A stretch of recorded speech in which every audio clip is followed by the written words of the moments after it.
20ನೇ ಶತಮಾನದ ಕವಿಶ್ರೇಷ್ಠರಲ್ಲಿ, ಕನ್ನಡದ ಕವಿಶ್ರೇಷ್ಠರಲ್ಲಿ ಒಬ್ಬರವರು ಪುತಿ ನರಸಿಂಹಾಚಾರ್. ಅವರ ಜನನ ಮೇಲುಕೋಟೆ. ಅನೇಕ ಕಾವ್ಯಗಳನ್ನು, ಶ್ರೀಹರಿಚರಿತೆ ಅಂತ ಒಂದು ಮಹಾಕಾವ್ಯವೂ ಸೇರಿ ಅನೇಕ ಕಾವ್ಯಗಳನ್ನು, ಬಿಡಿ ಲೇಖನಗಳನ್ನು, ಕಥೆಗಳನ್ನು ಬರೆದಂಥವರು. ಅದೆಲ್ಲದಕ್ಕಿಂತ ಅವರಿಗೆ ಖ್ಯಾತಿ ಬಂದಿರೋದು ಬಹುಶಃ ಒಬ್ಬ ಸಂಗೀತ ರೂಪಕ ಕವಿಯಾಗಿ. ಹೆಚ್ಚಿಗೆ ನಾನು ಅದರ ಬಗ್ಗೆ ಹೇಳೋದಕ್ಕೆ ಹೋಗೋದಿಲ್ಲ. ಒಂದು ಅವರ ಇಡೀ ರೂಪಕಗಳ ಸಮಗ್ರ ಸಂಪುಟನೇ ಇವತ್ತು ಲಭ್ಯ ಇದೆ.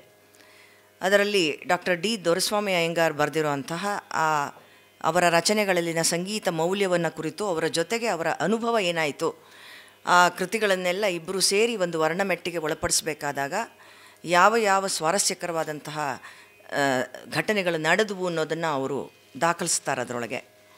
ಇಲ್ಲಿ ಬಹಳ ಮುಖ್ಯವಾಗಿ ನಾವು ಗಮನಿಸಬೇಕಾಗಿರೋದು, ಸಂಗೀತದಂಥ ಯಾವುದೇ ಒಂದು ಪ್ರಯೋಗ ಕಲೆ ಪರಿವರ್ತನಶೀಲವಾಗಿರುತ್ತೆ.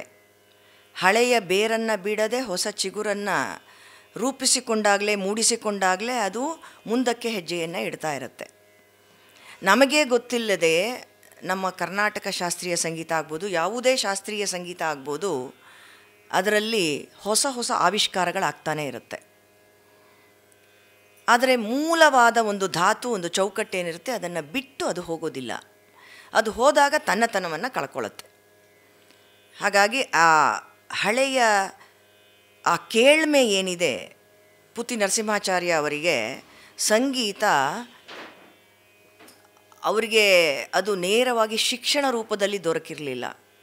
ಅವರ ಕೇಳ್ಮೆ ಮಾತ್ರ ಅಗಾಧ, ಅಪಾರವಾದದ್ದು.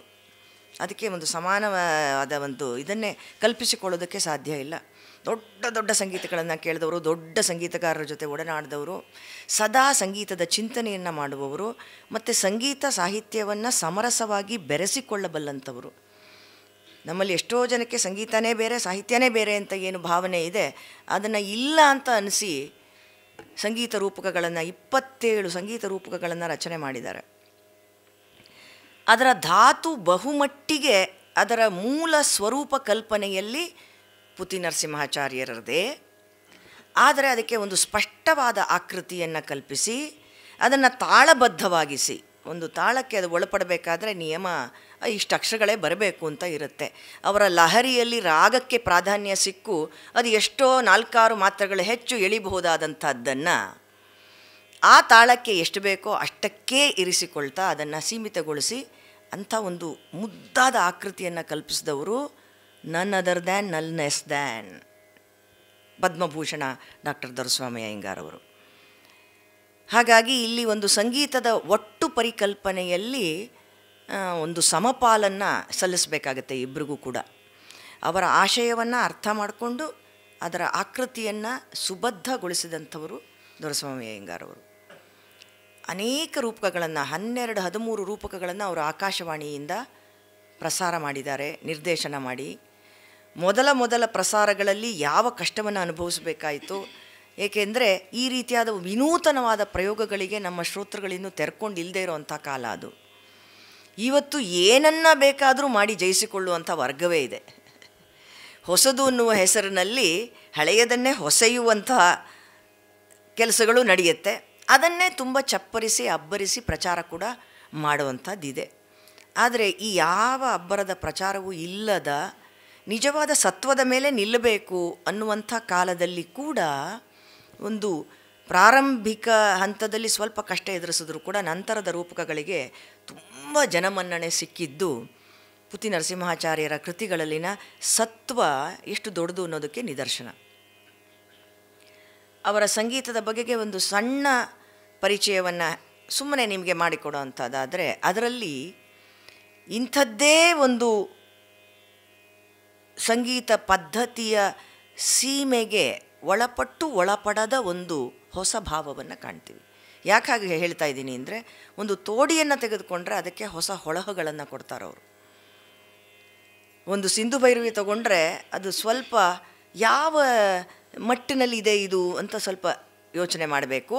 ನೀವು ಅದಕ್ಕೆ ಗಮನ ಕೊಟ್ಟು ಇಂಥದ್ದೇ ರಾಗ ಅಂತ ತಿಳ್ಕೋಬೇಕು ಅನ್ನೋ ಅಪೇಕ್ಷೆ ಇದ್ದರೆ, ಇಲ್ಲದೆ ಹೋದರೆ ಆಪಾತ ಮಧುರವಾಗಿ ತಕ್ಷಣ ನಿಮ್ಮನ್ನು ಅದು ತಾನು ಆಕರ್ಷಿಸಿಬಿಡುತ್ತೆ.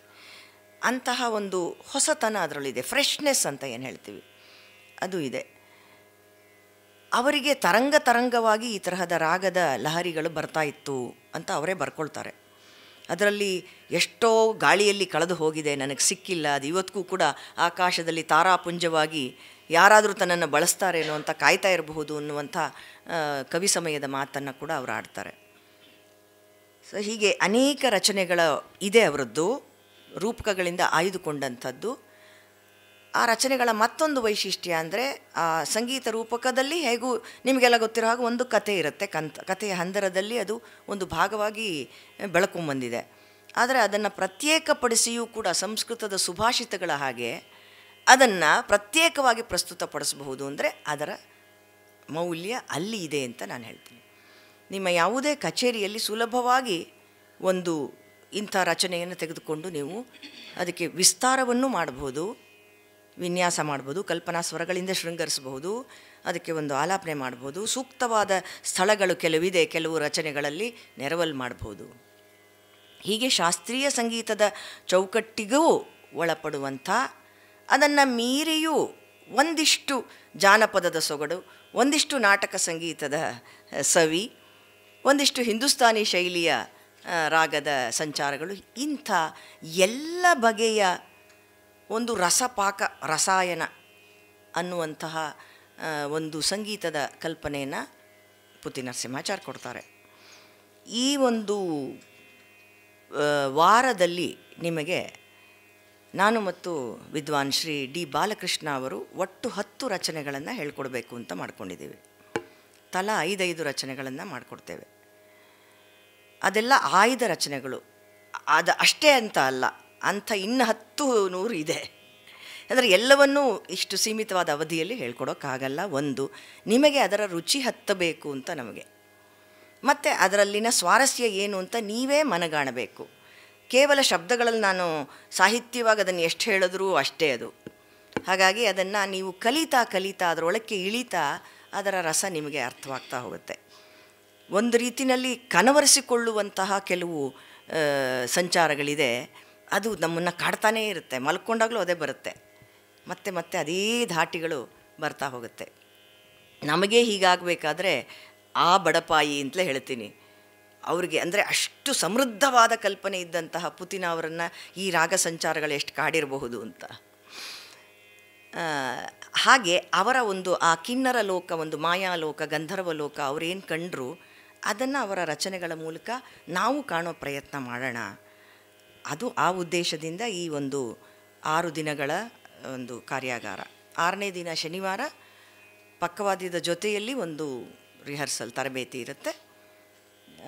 10ನೇ ತಾರೀಕು ಅಂದರೆ ಮುಂದಿನ ಭಾನುವಾರ ಮೇಲುಕೋಟೆಯಲ್ಲಿ ಒಂದು ಕಾರ್ಯಕ್ರಮವನ್ನು ನೀವೆಲ್ಲ ಸೇರಿ ನಡೆಸ್ಕೊಡ್ಬೇಕಾಗತ್ತೆ.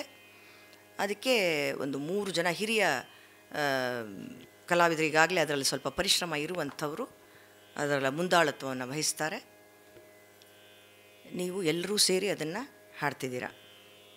ಇವತ್ತು ನಾನು ಒಂದನ್ನು ಹೇಳ್ಕೊಡ್ತಾ ಇದ್ದೀನಿ. ತೋಡಿಯಲ್ಲಿ ಒಂದು 2-3 ರಚನೆಗಳಿದೆ. ಆ ಎಲ್ಲದರಲ್ಲೂ ಕೂಡ ವಿಭಿನ್ನ ರೀತಿಯ ತೋಡಿಯನ್ನು ಕಾಣ್ತೇವೆ ನಾವು. ಈಗ ತ್ಯಾಗರಾಜ ಕೃತಿಗಳಲ್ಲಿ ಏನು ತೋಡಿ ಇದೆ ಅದೇ ಸ್ವರಗಳೇ, ಆದರೆ ಅಂತಹ ಗಮಕದ ಭಾರ ಅಂತ ಕೆಲವು ಸತಿ ಹೇಳ್ಬೋದಲ್ಲ, ಅಂದರೆ ತೂಕ ಬೇಕಾದರೆ ಅಷ್ಟಿಲ್ಲದೆಯೂ ಕೂಡ ರಸವನ್ನು ಉಳಿಸ್ಕೊಳ್ಳುವಂಥದ್ದು ಒಂದು ಬೇರೆ ರೀತಿಯ ತೋಡಿಯನ್ನು ನಾವು ನೋಡ್ತೀವಿ.